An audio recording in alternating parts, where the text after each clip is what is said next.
Savoir et comprendre les plus récentes nouvelles qui nous touchent.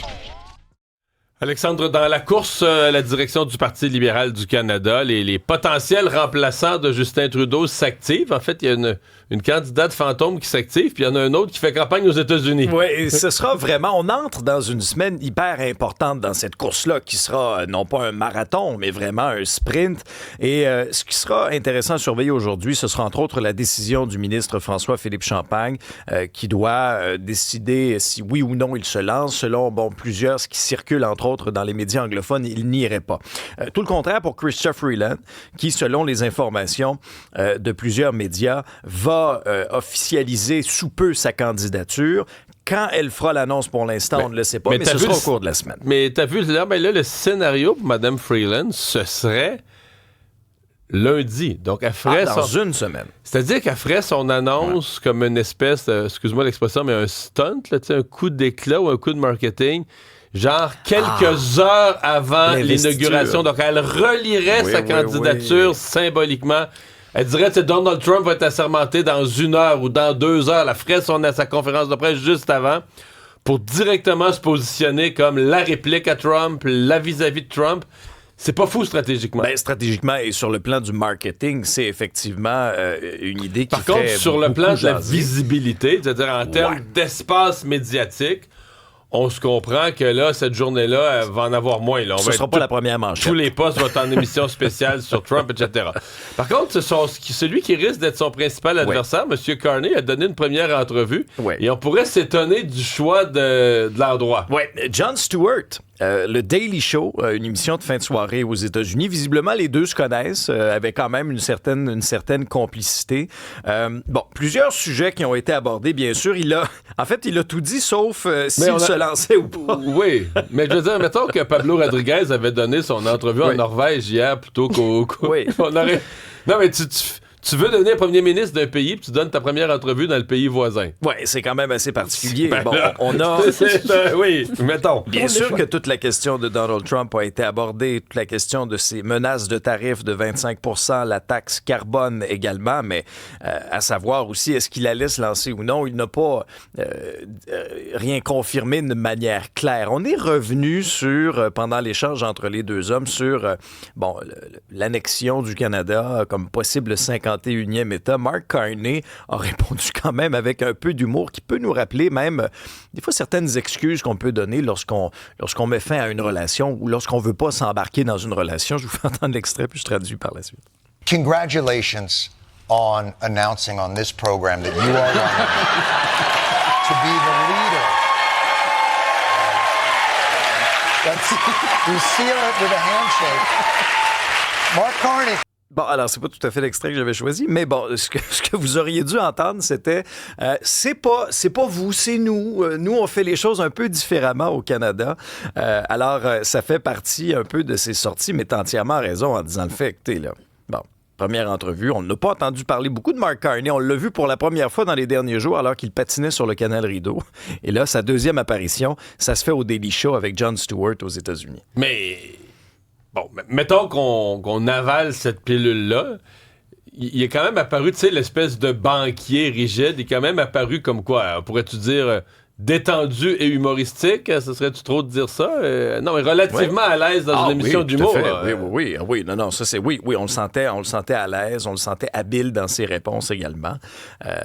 On a bien hâte d'avoir quand même cette confirmation-là.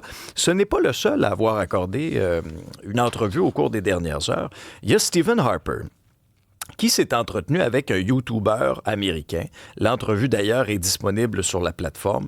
Et, plusieurs sujets, notamment, bien sûr, toute la question avec Donald Trump. M. Harper a affirmé qu'il comprenait que Trump puisse vouloir amener des changements aux accords commerciaux, mais l'ancien premier ministre du Canada s'est dit choqué par certaines de ses déclarations.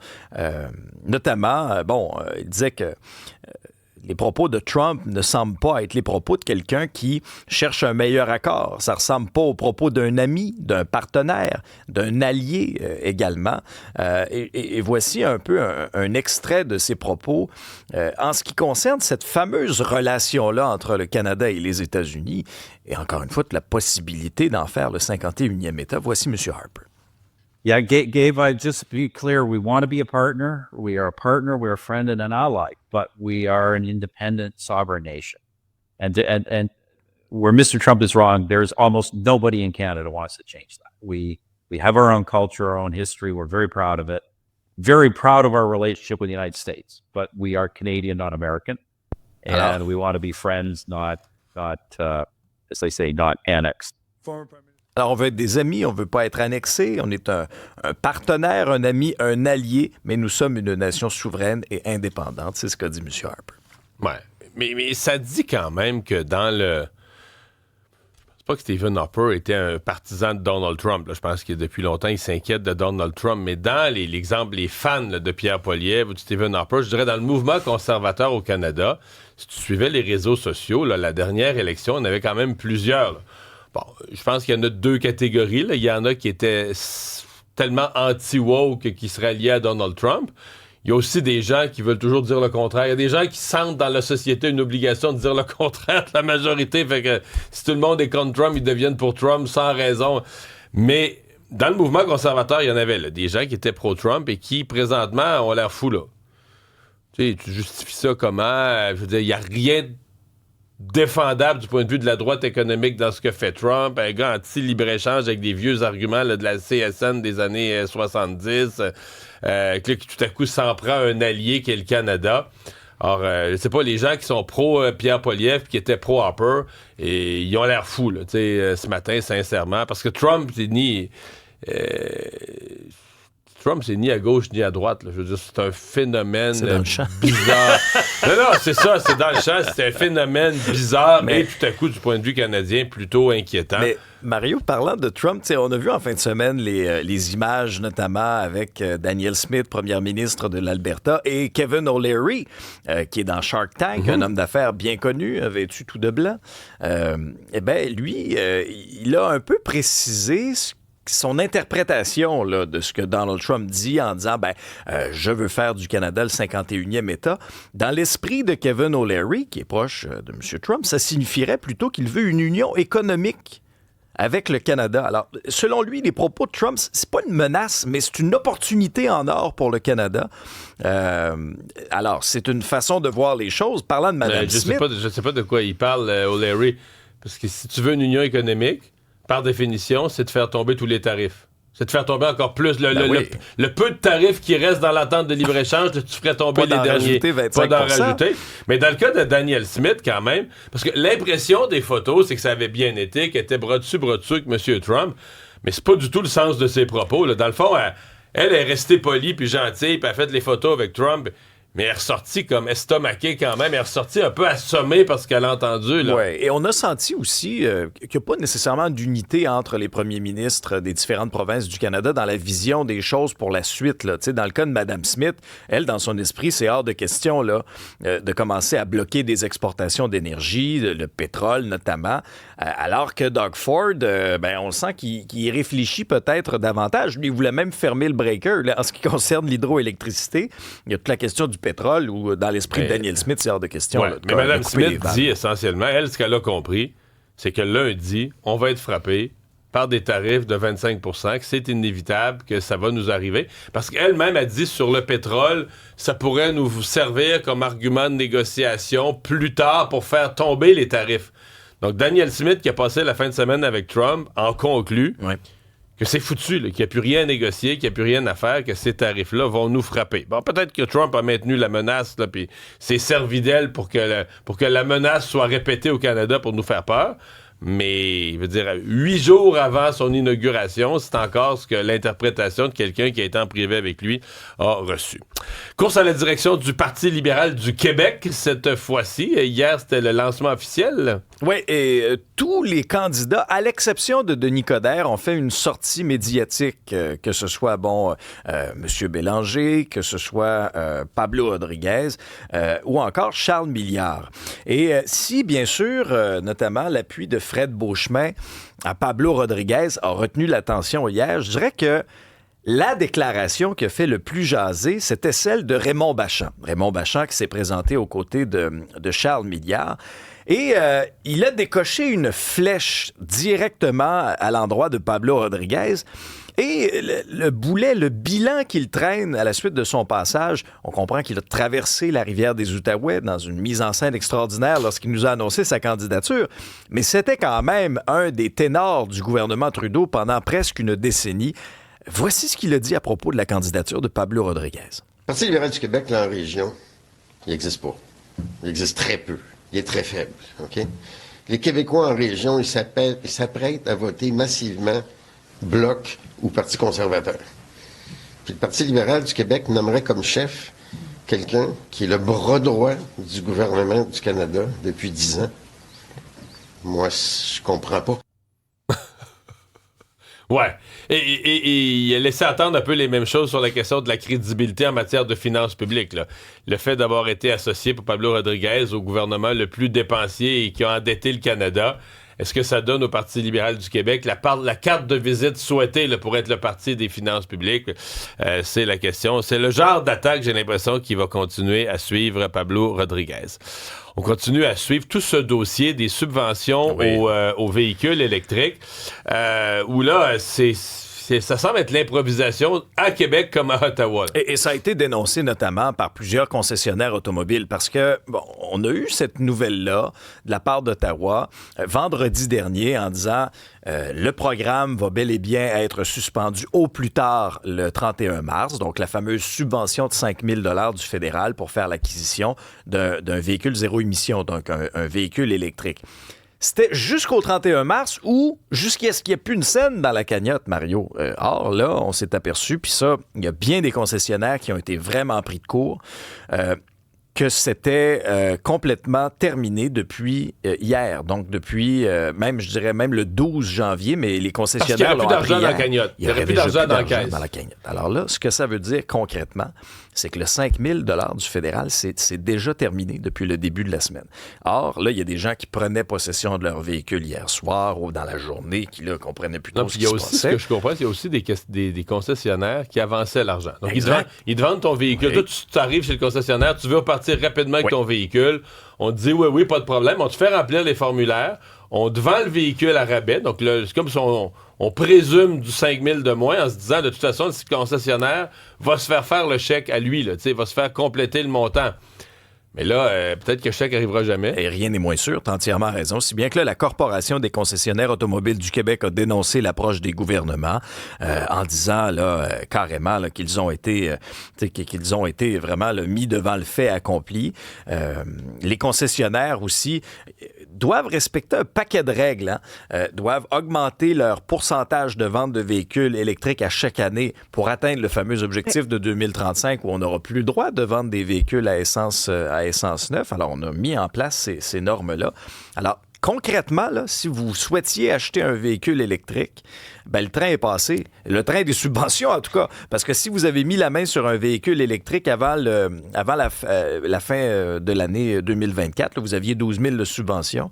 Et là, mettons, d'ici à la fin du mois, là, disons le 1er février, là, vous n'aurez plus une scène. Là, parce qu'on met sur pause le programme québécois aussi. Sur la vente des véhicules. Ça vendra à peu près. Puis d'abord, déjà, avec le changement que le gouvernement du Québec, mais qui était quand même un changement. Non, parce que moi, je suis pas contre qu'il faut arrêter de subventionner les véhicules électriques là, sur quelques années. Hier, notre chroniqueur économique, Francis, nous disait, mais tu sais, annonce un peu ce qu'a fait Québec, annonce dans un budget. Il disait, exemple, lui, le fédéral, annonce dans le budget l'année passée qu'ils vont passer de 5 à 4 à 3 à 2 à 1 000 par année jusqu'à 0. Puis tout le monde va pouvoir planifier. C'est juste de donner un chèque, de donner un choc. Tu sais, tout à coup, c'est 5 000, tout à coup, le lendemain, c'est 0. Personne le sait, tout le monde le dit. C'est ça qui n'a pas de bon sens, c'est de changer les règles du jeu en cours de route. Mais déjà, il s'en était vendu tellement cet automne, je pense que tout le monde a devancé son achat. Tous ceux qui voulaient un véhicule électrique l'ont acheté avant le 31 décembre pour profiter de la grosse subvention à Québec. Mais là, le Québec la donne plus, mais ça va revenir le 1er avril. L'enveloppe est vide, mais il y a du nouvel argent qui va arriver le 1er avril. Fait que dans le fond, présentement, t'as comme plus aucune subvention. Le Québec et Ottawa, les deux enveloppes sont vides. Non, du moins à partir du 1er février, effectivement, tu n'auras plus une scène. Jusqu'au 31 mars. Jusqu'au 31 mars. Puis alors... le 1er avril, à Québec, là, on ramènerait le 4 000. Oui, mais attendons de voir dans le prochain budget. Mais moi, je m'amusais à regarder, m'ont donné l'inventaire dans les cours de certains concessionnaires. Là, je dis, il y en a. Là. Des fois, il y a une centaine de véhicules électriques. Bordel de changement de règles. Parce que souvent, les concessionnaires du Québec ont comme rapatrié les inventaires, les invendus des autres provinces en disant, hey, on a un engouement ici. Puis après ça, paf, il y a cette nouvelle-là. Et moi, j'entendais Daniel Breton aussi, et puis tu l'as reçu aussi à la télévision. Et il mettait de l'avant aussi certaines questions importantes. Est-ce qu'on n'aurait pas dû d'abord mettre une subvention par personne, par numéro d'assurance sociale, puisqu'il y en a là, qui ont mis les deux mains dans le plat de bonbons, là, 2, 3, 4 subventions. Est-ce qu'on aurait dû moduler ça en fonction aussi des revenus?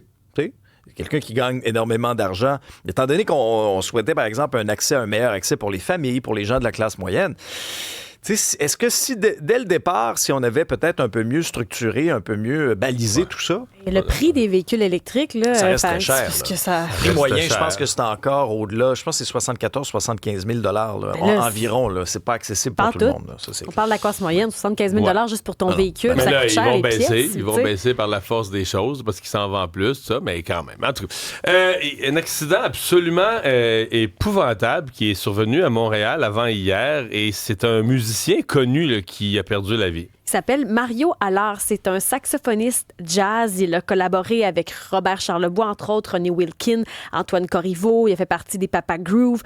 Steve Hill, il a collaboré avec lui. Coyote Bill, nommez-les. La feuille de route, elle est longue. Tous ceux et celles qui font de la musique au Québec connaissent Mario Allard. Mais lui, dimanche, a décidé de lancer son sapin de Noël de son balcon au 2e étage, sur la rue Bordeaux. Puis en lançant son sapin, il est tombé avec lui et il s'est empalé sur la clôture qui était en bas. Alors, il a été transporté dans un état critique à l'hôpital. Donc, on comprend qu'il a donné un élan là, pour lancer le sapin. Est-ce que le sapin était accroché quelque part puis il a décroché trop vite, donc l'élan était trop fort? Puis il est passé par-dessus la rambarde, là, par-dessus le bord du balcon. Puis il est tombé où était la clôture avec les fameux pics, là, les clôtures en métal. Donc, c'est empalé dans cette clôture-là. Il a été transporté à l'hôpital. Il était dans un état critique, mais hier, on a appris qu'il est malheureusement décédé. Cet homme dans la quarantaine, qui est un papa d'un garçon de 6 ans, avec sa conjointe aussi, c'est terriblement dramatique et improbable, cette histoire-là. C'est le plus bête accident qu'on puisse imaginer, là. Il a probablement voulu faire vite dans son appartement, voulu se débarrasser de son sapin de Noël, le garocher par-dessus. Oui, parce que c'est le ramassage des sapins, donc il voulait pas le descendre dans l'escalier puis faire des épines, je suppose, tout le long. Il dit, regarde, on va faire vite. On va faire vite, on va l'envoyer direct sur le trottoir. Donc, on comprend tout ce qui est arrivé. Mais quelle tragédie. Des hommages, Robert Charlebois, entre autres, là, une femme perd son amour, un enfant perd son papa et moi, je perds un ami, Mario Allard. Je nous revois en Guadeloupe l'année passée. T'es venu jouer du jazz, profiter de la mer des Caraïbes avec ta famille. Il dit, le Québec perd un grand musicien. Les étudiants en jazz perdent un maître. Je perds mon saxophoniste préféré. Yann Perrault aussi qui a rendu un vibrant hommage aussi. Il dit, moi, hier, j'ai pleuré devant ma femme, devant mes enfants. Puis quand j'écris ce texte-là, je pleure encore aujourd'hui. Je pense à ta femme, à ton fils, si un jour ça m'est possible, j'en prendrai soin, comme le feront tes amis qui t'aiment et qui sont chavirés. Mélissa Lavergne aussi, qui a été musicienne pendant de nombreuses années, là, une bonne vingtaine d'années à Belle et Bomme aussi, le percussionniste, prof de musique, parlait de son rire, sa signature. Il dit, ta rigueur, l'irrévérence, la passion, l'éthique de travail. Beaucoup de monde pense à son éthique de travail. Justement, Festival de jazz a publié, je veux dire, les réseaux sociaux hier se sont enflammés à ce sujet-là. François D'Amour, qui est un musicien, il dit, depuis hier, je t'entends raconter cette stupide histoire avec ton habituelle verve. Parce qu'il dit, toi, si ça avait été arrivé à quelqu'un, tu l'aurais raconté d'une façon, t'en aurais peut-être même ri. Alors, d'une tristesse infinie, mais sympathie à la famille. Absolument, c'est proche, nos sincères condoléances.